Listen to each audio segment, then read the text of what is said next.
Sugar Plum Rhyme Stories. Once upon a time, in a quiet town nestled between green hills and whispering trees, lived a curious 7-year-old girl named Lila.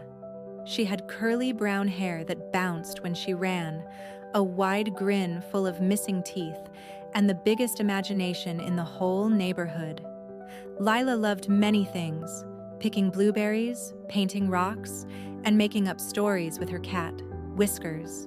But her favorite place in the world was her grandmother's garden. The garden was wild and wonderful.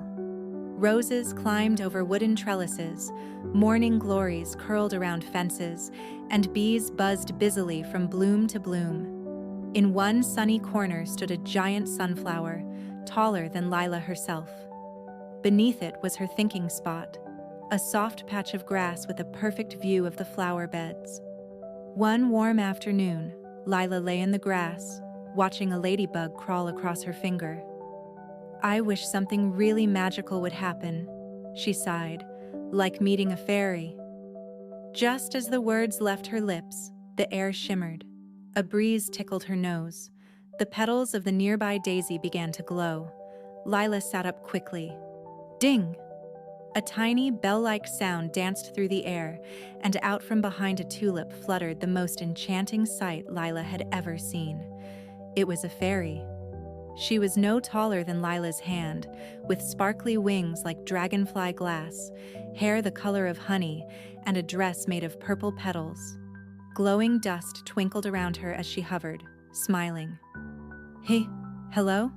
Lila whispered, not wanting to scare her away. "Hello, Lila," the fairy said with a voice like wind chimes. "I'm Thistle, the garden fairy." Lila's mouth dropped open. You know my name?" Thistle twirled in the air. "Of course I do. I've been watching you for a long time. You water the flowers gently. You never step on the ants. You even sing to the sunflowers. That's why I chose you." "Chose me?" Lila asked, eyes wide. "To visit my world," Thistle said, holding out her tiny hand. "But only for a short while." Lila didn't hesitate. She gently touched Thistle's hand, and suddenly, everything changed. The garden around her melted into sparkles, and a new world appeared. Lila found herself standing in a magical meadow lit by glowing mushrooms. The sky was full of floating lights like fireflies and soft pink clouds. Tiny creatures bustled between the trees, rabbits with butterfly wings, turtles in tiny boots, and singing bees in bow ties. "Welcome to the fairy glade," said Thistle, beaming. Lila gasped as she saw fairies painting flower petals, sliding down curling vines like slides, and flying through golden hoops made of sunbeams. Thistle showed her how to bounce on bubble mushrooms. They were springy and made a boing sound. How to whisper to sleeping snails.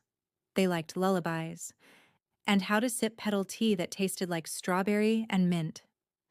At one point, a fairy named Moss showed Lila how to dance the flutter wiggle, a wobbly fairy dance that made everyone giggle.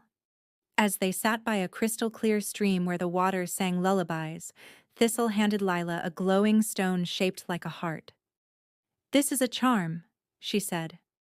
"It will remind you that magic is real, so long as you believe." Lila's smile faded just a little. "Do I have to go home now?" Thistle nodded gently. "Yes. Fairy time is short, and your world needs you too. But, will I ever see you again?" Thistle's wings shimmered.